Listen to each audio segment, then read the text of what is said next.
we have two very amazing musicians with us, experienced practitioners of two different genres of music. Thank you so much. And they have already put a stamp of their own on the music that they have been playing. And not just Hindustani and Carnatic classical, but they have collaborated with almost all forms of music in the course of these many, many years. And we have, as my colleague and friend Premi just said, Pandit Ronu Majumdar and Dr. Mysore Manjunath in conversation in the second edition of Timbre Talks. Now, let me just make it very clear. The purpose of this conversation is not a biodata.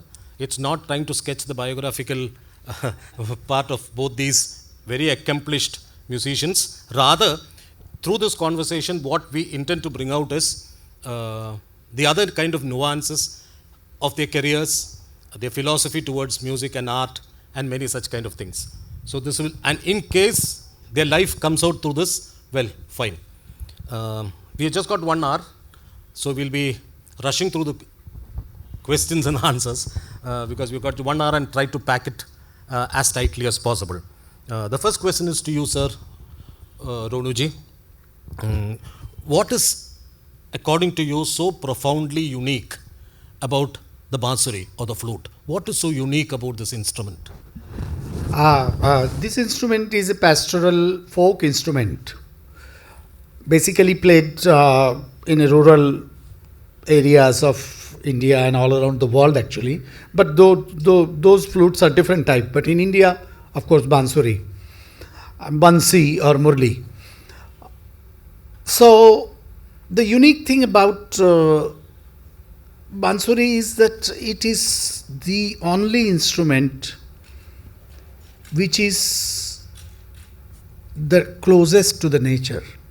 It doesn't have any string, it doesn't have a bow, it doesn't have skin like sarod.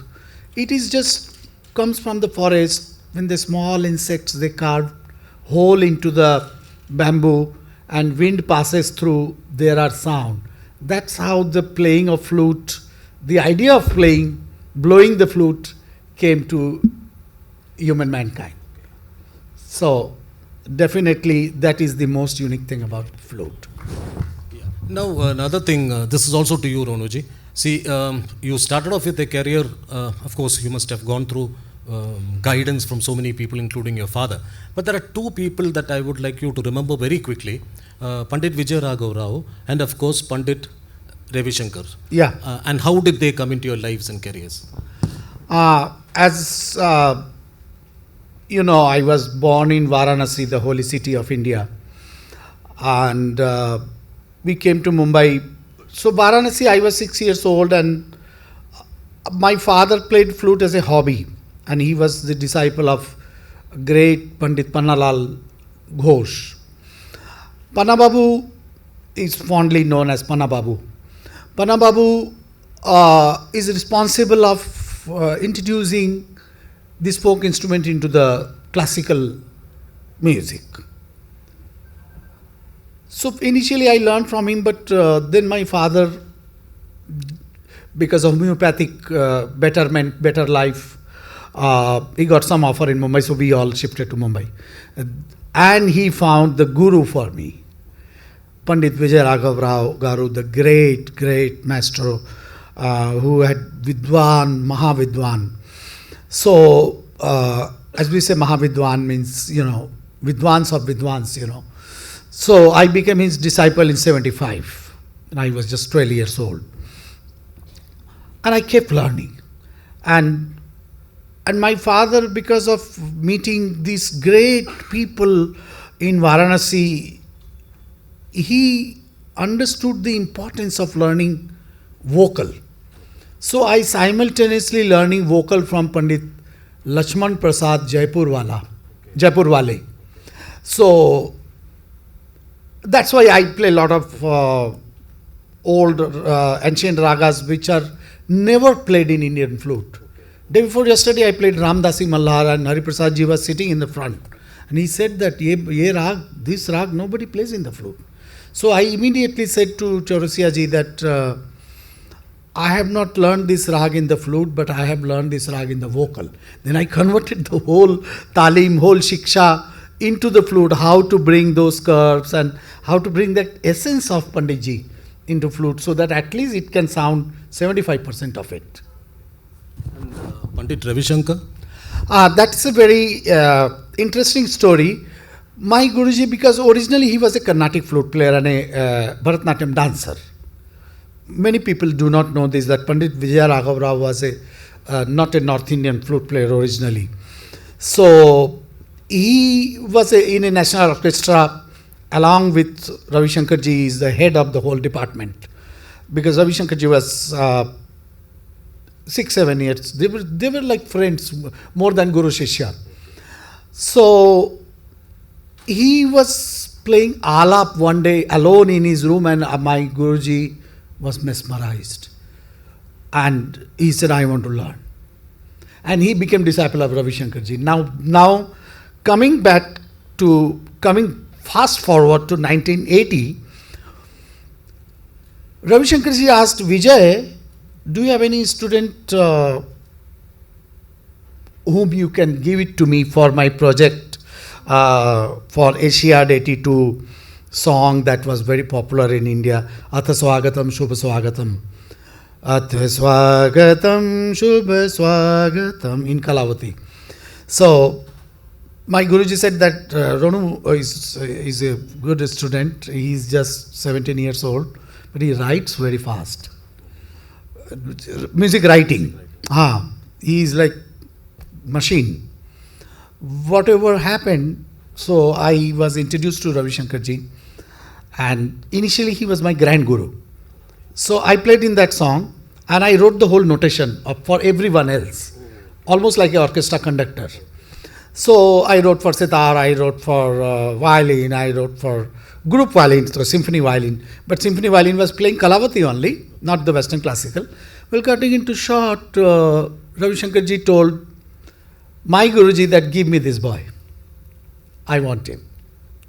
So I became regular member of his projects and his orchestra. So from Grand Guru, he became my main Guru.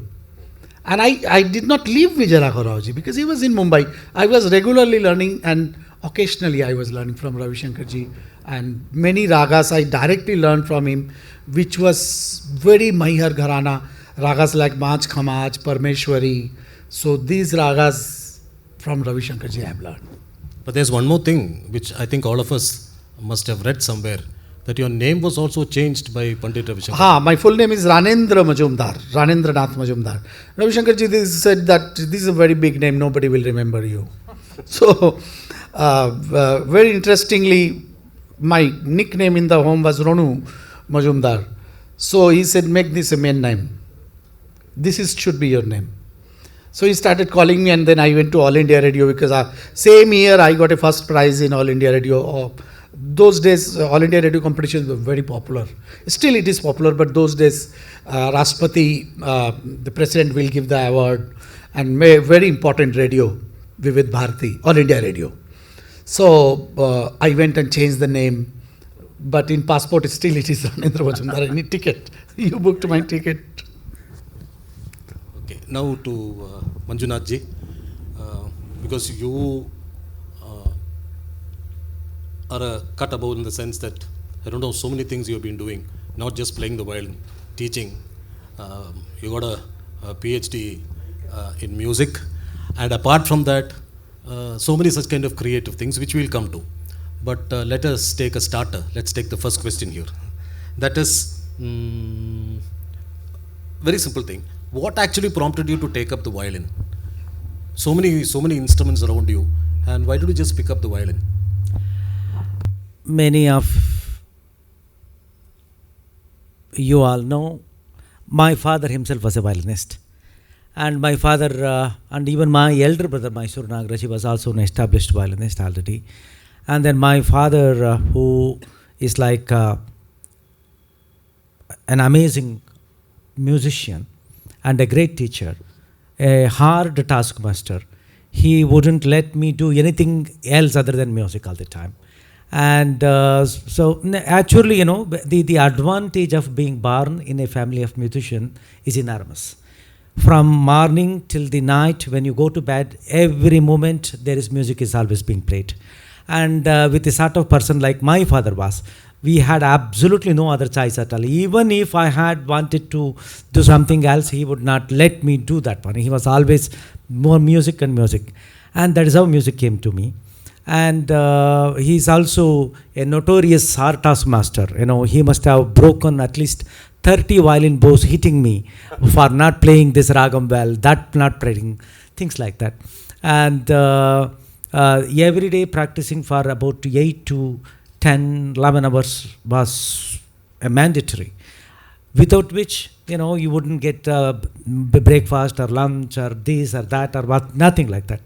And there is one more very interesting story I really wanted to, I want to share with them all. So the education is okay for us. He joined me to a local school where no, the extra tuition or no this, no that, whatever, nothing, no periodical test, nothing was happening. Because, he wanted me to concentrate only on violin. Quite interestingly, Deepakji, after the examination, he wanted to check the marks card for totally different reason. He would check the marks card, and if any marks of any one of the subject exceeds 70 or 75, then he would be upset. Then he would say, oh, you scored 75 marks, that means, that much of practice you did not do on violin. So that means, I was in great trouble. And this was a very interesting thing. And there were many days when I used to curse my father. Oh, and why did you give me such a cruel, Jamadagni-like father? Until I realized the importance of what he did. Now, every moment, every single second, I worship him. So there was actually no choice. We understand that. Okay. But then the interesting part of it is, the entire family is now into violin, including his son.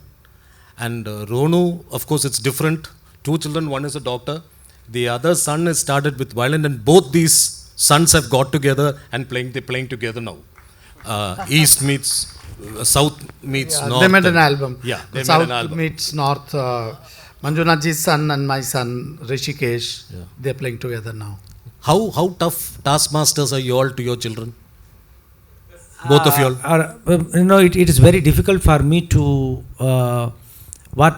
to practice what my father was practicing, because nowadays the hitting the children and all these things is not it's forbidden. So that's but still, classical music of India is such an amazing thing. It's such a it is practiced like a tapasya.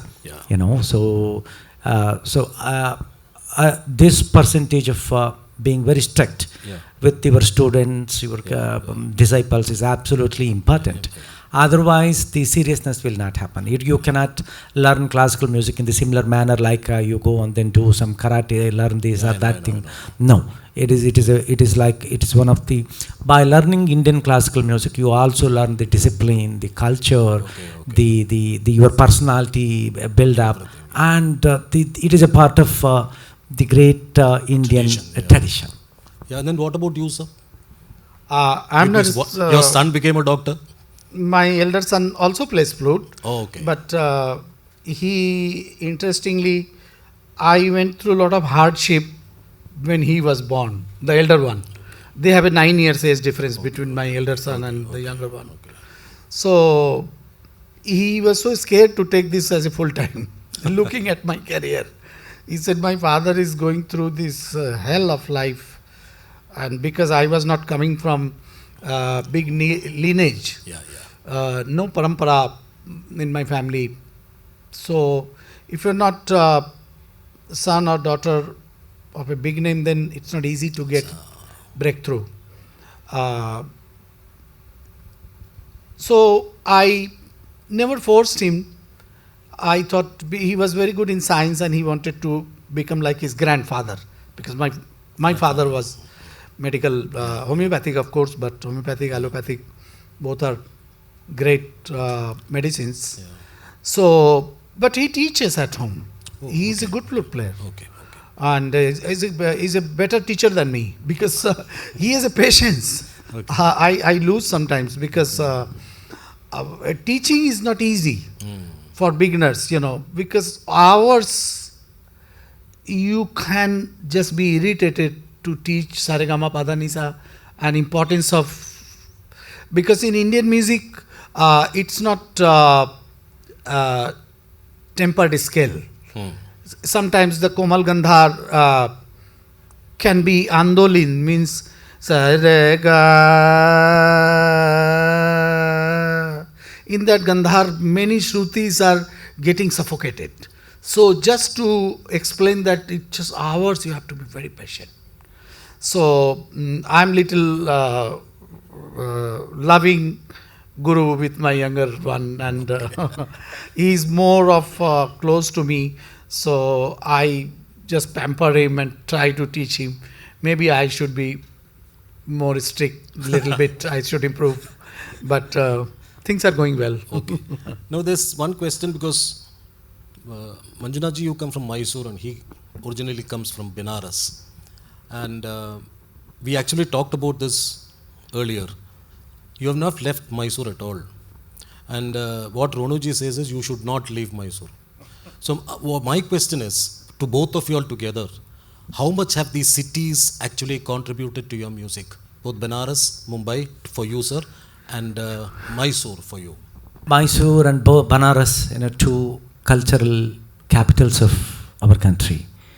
And then not only in terms of, architect and then parampara and these and then dynasties, but also musically and then even literature, painting and all those things. And yes, Deepak ji, as you rightly mentioned, to some extent, people think that, especially in terms of Carnatic classical music, is it really mandatory for a musician to migrate to Chennai in order to establish? Even when I started performing, many veteran musicians like Balamurali Krishna ji and then even Maharajpuram Santanam and then Flute Ramani ji, they all would talk to my father. I was barely 10 years old, and then Nagaraj was already, accomplished violinist. They would talk to my father and then ask him, Bhadeppa Garu, why don't you send them to Chennai? Because they are so meritorious, so bright. It's not so, common to have this kind of caliber children performing this well in Chennai, and then please send them to Chennai for a bright future and things like that. Then my father was in a dilemma whether to send us to Chennai or not. Then he decided not to send us. Then his idea, his plan was this, like if you are too good, it doesn't actually matter wherever you are. You can be anywhere and then everywhere you are invited, number one. Number two, he also said the same thing. If everybody migrates to Chennai, who will be there in Mysore? Right? And also because, we were not only a part of Mysore's parampara and then tradition, but also the bondage that we developed with our home city and then things like that. We stayed in Mysore all along. And then now, as we were just talking this morning, close to 3-4 days a week, I have to travel out of the station. Every single time I have to go to Bangalore airport to take a flight, because we don't have fully operating airport in Mysore. And then when I go to Bangalore airport, I don't even require photo ID. Everybody knows my face. But when I come back home, if I don't show my photo ID, my wife doesn't recognize my face. So that is the extra traveling we have to do. But even considering the climate, and then as Ronu Anna was mentioning, the slow-paced, beautiful lifestyle of Mysore, I'm happy that we took that decision. Definitely. And for you, it's both Benares and Mumbai. Before that, I would say, if I ever get a chance, I would like to migrate to Mysore. I love it so much. It's the air, itself. We are waiting to kidnap him to Mysore now that we got the green signal. It's such a beautiful place, in a way that you get shanti. After all, the peace is important in life. How important it is to even play good music. So, Varanasi, of course, is responsible in my career, in my childhood, because all these big musicians like Ustad Bismillah Khan Sahab, Pandit Kishan Maharaj, Girija Devi ji, and they were at their prime when I was 6-7 years old. So my father was also a great oil painter. So he made portrait of all these artists. So they used to call him Bhanu Dada. Dada means elder brother in Bengali. So Bhanu Dada's son is. So I was allowed to enter any house, whether it is Kishan Maharaj ji. People needed permission. And they were scared of going to his home because of his personality. Now that personality is there in Kumar Bose. We have darshan of Pandit Kishan Maharaj ji in Pandit Kumar Bose. So looking at them and witnessing, listening to them practice, as Manjunath ji said, tapasya. I saw Pandit Samta Prasad ji in sitting in one asana, Dhedher tak playing for 8 hours. And he will look at me but smile but not stop. In tabla little bit I have learned. So dhadra karte dhedher karte dhadra karte na karna dhadra karte dhedher karte dhadra karte na karna.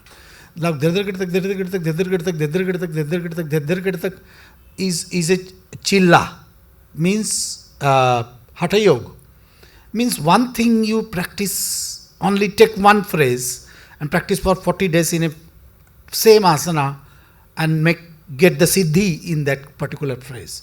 So whenever you play that phrase, you will be unique than other. Like Pandit Sopan Chaudhary is known for Dhedher Kirtak. Kumar Bose is known for Ghentaran. Aninduta is known for Dhadindala. Dhadindala Kumar Bose also. I'm not comparing. I'm saying you have one thing which is yours. That doesn't come with just loose practice. It comes with the siddhi, tapasya, hatha yoga. So I have done one chilla in my life for the 7 finger. In flute, what happens? Basically, Pandit Hari Prasad Chaurasia ji and their fingering is a Shahnai fingering.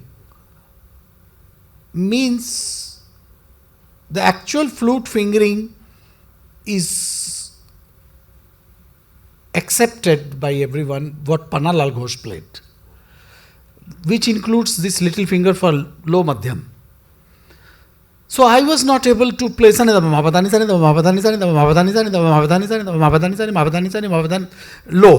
ma. So Timbre ma. So my Guruji got so angry and he said, just get out from my home. And he said, unless you prepare this, don't dare to come here. Idhar aana nahi.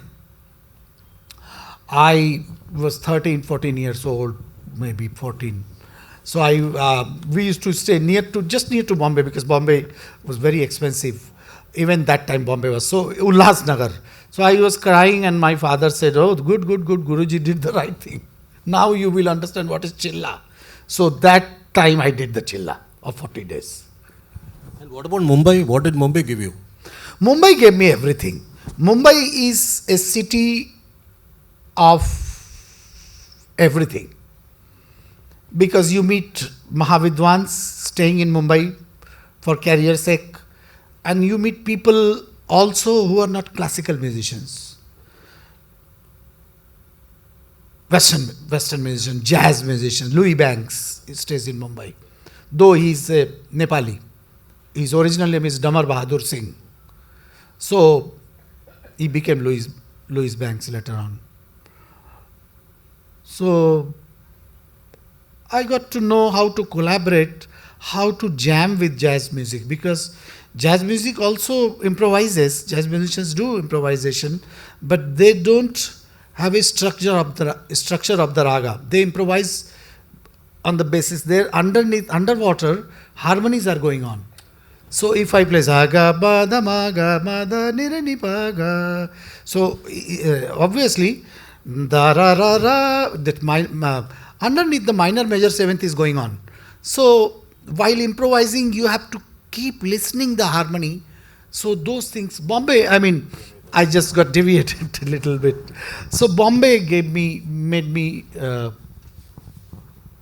real all-rounder musician. Okay. Yeah. No, since you actually raised that subject, this question is both to both of you all. Maybe you can start off with it. See, both of you all are very open to any forms of music, the universality of music as you call it. Now, have you ever felt learning or experimenting with Western music or any other exotic source of music? And what I'm trying to say is not collaborating. Whether you actually, because you've been collaborating for so long with so many kind of musicians across the world, have you ever felt that, okay, let me try this out or let me experiment this? Did it ever occur to you? Of course, yes, Dipakji. So many times it happens. And as Ronu was saying, it is absolutely important and then mandatory to have a very solid base of Indian classical music first. If you are real master of this, and then you know in and out of this amazing thing, then you are open to the world music.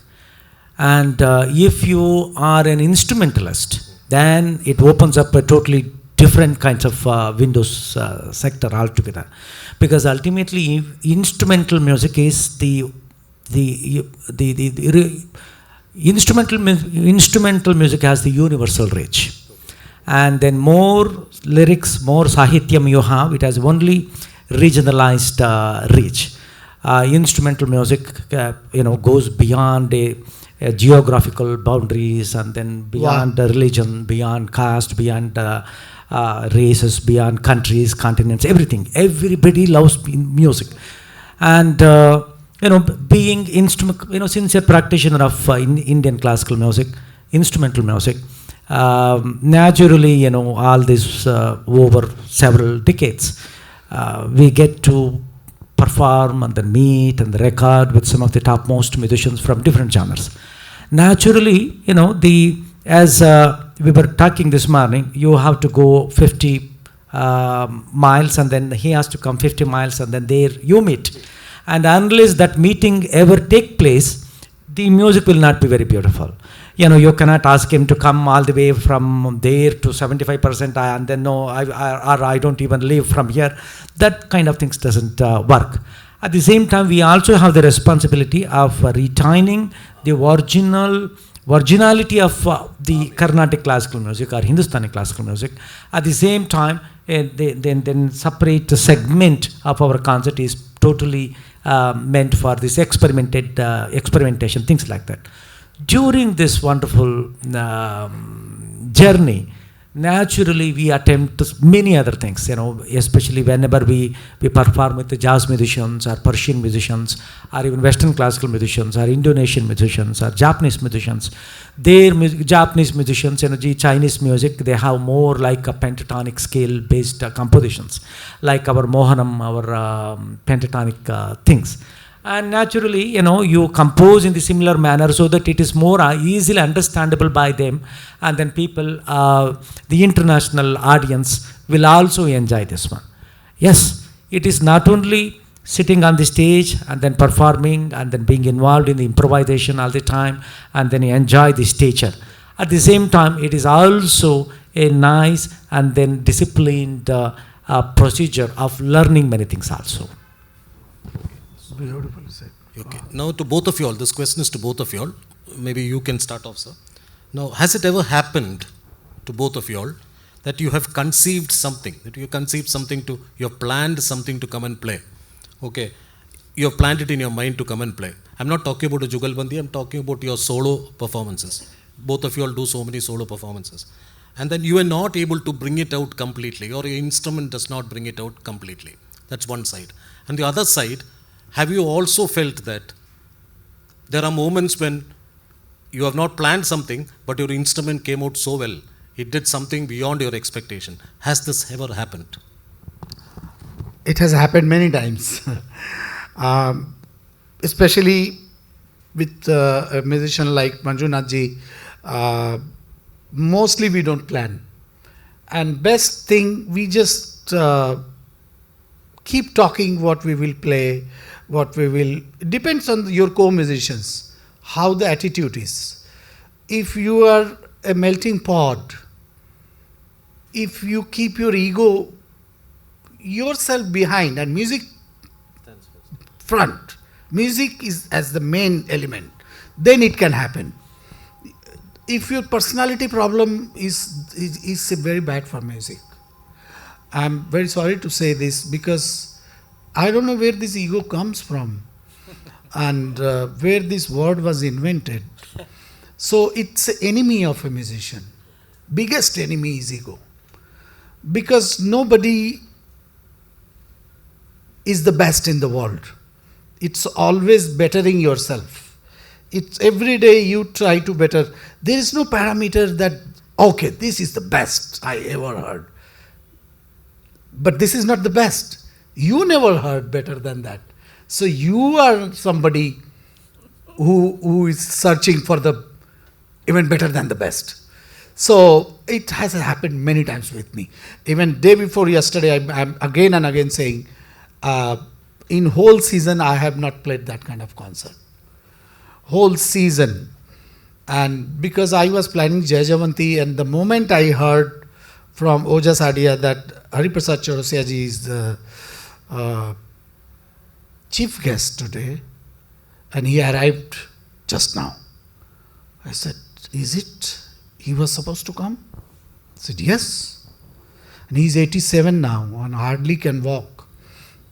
But his gesture is great. And he's Vidwan and everything. I changed the rag. I said, Jajavanti he knows. Of course, I'm not saying he doesn't know Ramdasi Malhar. But I wanted to offer something. That offering feeling is not my ego. It is something that I know and I never get chance to play.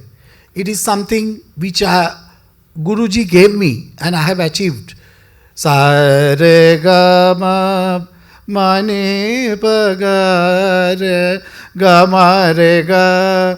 These two gandhar coming one by one, it is I have never seen in any rag in my whole life. Pilu is different, both gandhars are there. But that's a Tumri. Tumri is not the real classical. It's a semi-classical. Tumri, Dadra, Chaiti, Kajri. So this happened many times, especially in Jugalbandi. And all my Jugalbandi artists, mostly with Manjunath ji, once I remember, I really want to share this, how his father was. I almost had tears on the stage. I was playing with Manjunath ji in one ashram. That Swamiji's name I forgot. There was a pond. And Madhavappa was there in the audience, his father. And I was playing and we went to Bhairavi. So we were lost, completely lost in the melody. And we were almost worshipping, and we both looked at each other and we thought somebody has come from another world who is doing something great for us. Let's carry on. Let's carry on. Let it happen. Let it be. And we were doing holding notes. And we were doing first, second. It's called harmonization, which doesn't happen in Indian music. Saga re ba ga pa ma da ga ga ni pa re. These kind of things were happening.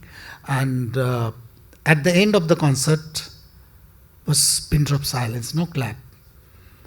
And all his university students were almost at tears. So we didn't know what happened. But the main thing, his Guruji came to me, not to his son. He said, you are a very good musician and a very good person. God bless you. Jugalbandi should be like this. I just touched his feet and I said, Appa, and when he left this world, I cried as much as he cried. So this happens. This happens so many times. It's happened so many times. Just let the music flow. Don't force it to happen. Everything will come. It is the art which is not that you create, somebody else creates it. You just try and worship the music. You got something to add? Of course, every single word he said was true. Music is something super special, especially Indian classical music. You keep on learning all the time. There is nothing like one destination called perfection. Perfection is a direction. You always keep on moving towards that perfection. I have never heard anybody, any time, either in the history or even the future, ever reaching the perfection. Everybody is traveling. By the time you can reach the perfection, our lifetime is over. And the only good thing is, if you are really blessed one, you are lucky one, then you will be, your guru will be directing you to walk on the right direction, And every day we improve ourselves. And then there have been innumerable times wherein you actually did not play like you always wanted to play. That particular moment, the particular sangati are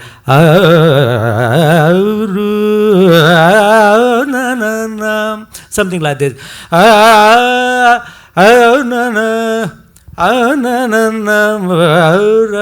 This kind, the three bows and then vibratos and things like that. Many times it doesn't happen. Even though you have played it for a million times, anything can go wrong on the stage. That is the beauty of Indian classical music. And at the same time, that is also the advantage of the power of Indian classical music. Every single thing is improvised. There is absolutely no other music genre in the world which can come even closer to Indian classical music in terms of the scope, amazing scope being given to improvisation. Every single thing. Even, 80 to 90% of the concert can be improvised. It is absolutely, as Ronu was mentioning in the earlier, Deepakji, we never planned. Honestly, even while coming to the auditorium in the car, we were just discussing about many rags. Still, we have not zeroed in. While we were coming in, one of the great music patrons also called and requested for one rag, which probably we said, okay, just 2 minutes earlier we arrived here. We said, okay, no problem. So the composition, we don't know. How this, no, we don't know. It is just like you go to an airport and then sit and then you start talking to your co-passenger. The thing is, 2-3 things are mandatory. One, he should also know the same language. Number 2, he should also be very sensible. Number 3, he should also know the context. And then with this background, a beautiful conversation can take place. Similarly, if you know the music, if you have kept aside the ego thing, as Ronu was mentioning just now, and if you know the aesthetics, and ultimately if you have great respect for the audience who have come all the way to listen to the music, not to see your egos and things like that, then any concert will be, with the blessings of the Almighty, any concert will be a success. So how much is how much can you say that classical music is spiritual? Is there that spiritual element of classical music?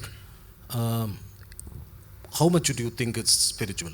Do you think that it is just on one particular moment, or do you feel that classical music is spiritual? As all, I want to hear from you.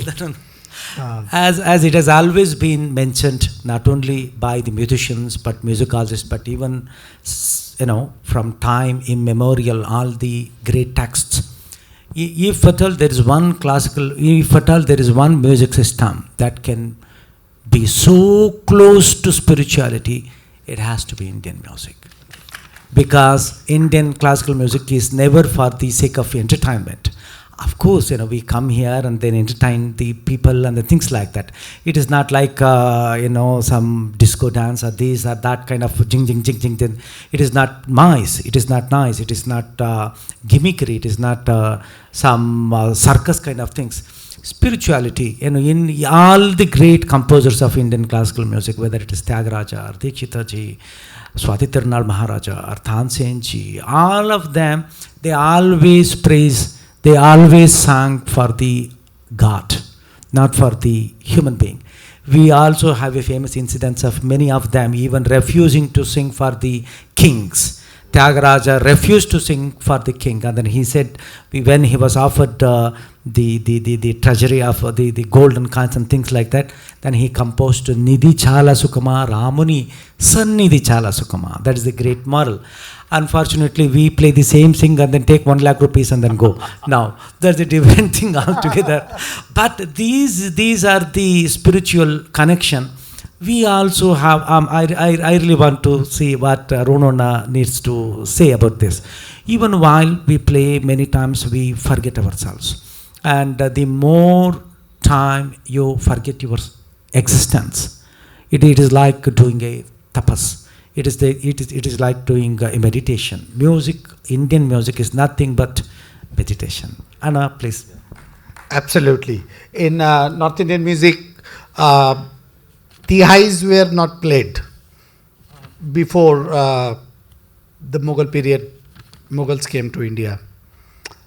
In Drupad music, there is no tihais. There is always going together and creating a spiritual atmosphere and prayer. So tihai is something you come to the sum and get clap. So these clappy things were not there. This was invented by practicing. Kathak is also is new. There is no tihai concept in the whole Tandav. It's all the Pakhavaj. Pakhavaj, the original name is Mridang. Pakhavaj is a Persian word. So it goes on together as a prayer. So music basically is not meant to be full-time and earning money.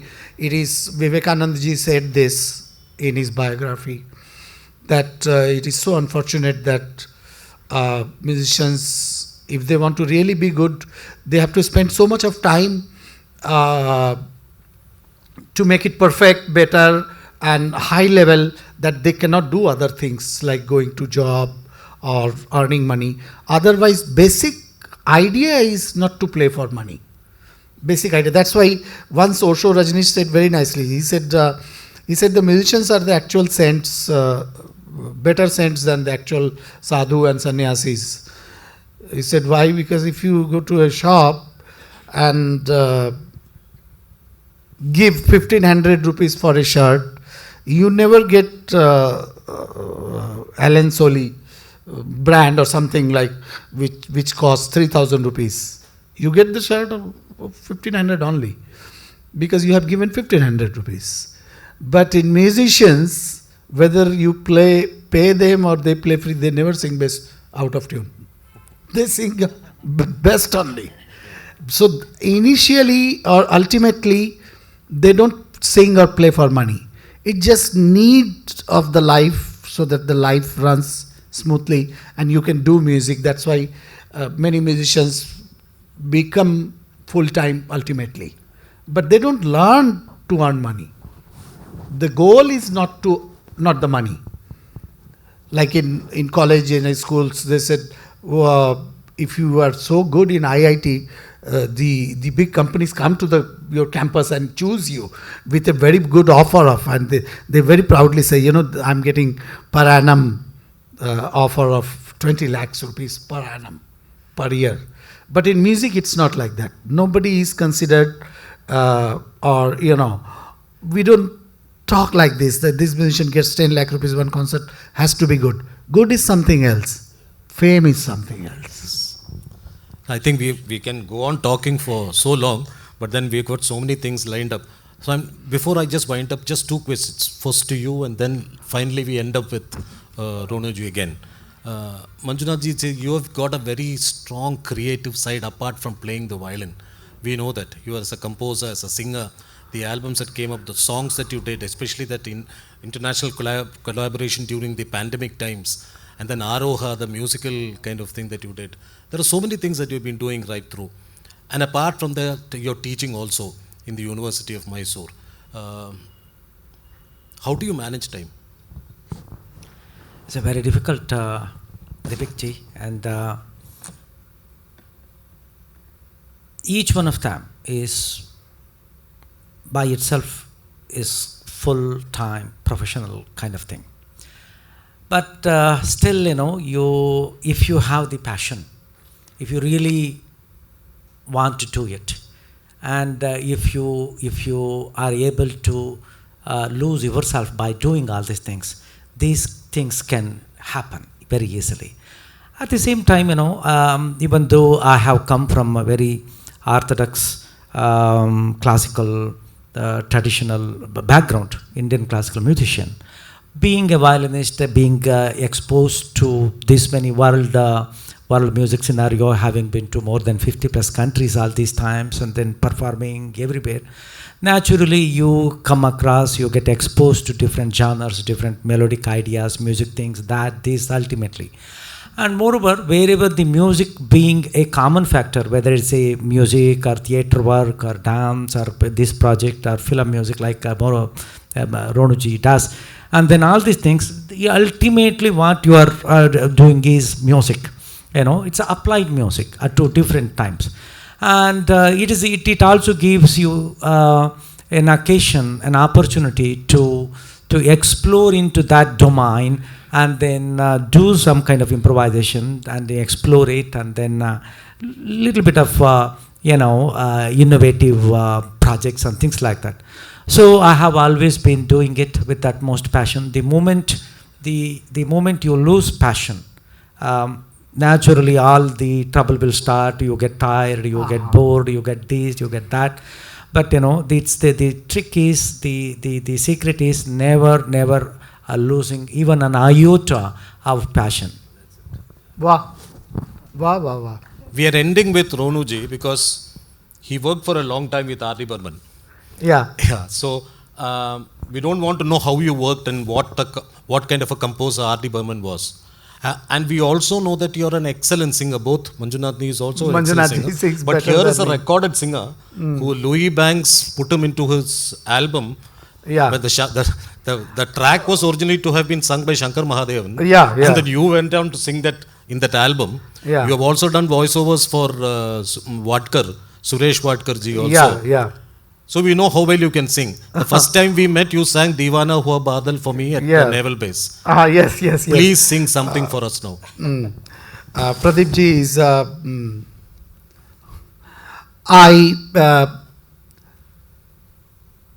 when I was in Varanasi, there were many kinds of tumris were attracting me. In a way that, because there are many types of tumris are there. So Holi, when you play the Holi, the color festival, so Radha Krishna comes in your mind and how they play Holi in Vrindavan. So I'm singing a little bit of Kafi Hori. He'll join in. Kafi is Manjunath ji. Manjunath ji's gamakas are well like a professionals, So we'll just play, he will improvise in between the raga and I'll just play the Pallavi.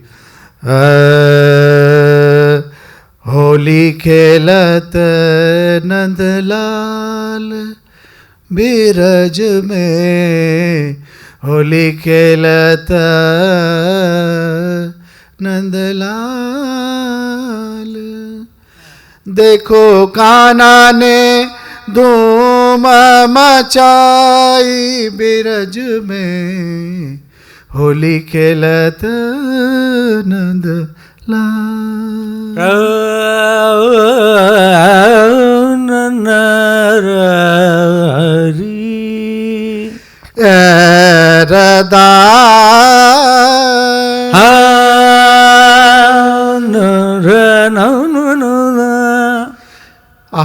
Darada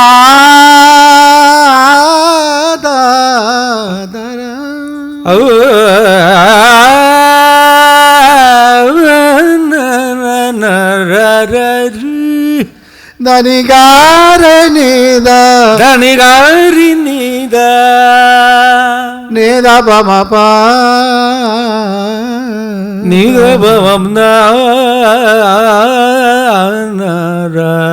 Holi खेलत नंदलाल बिरज में, होली खेलत नंदलाल.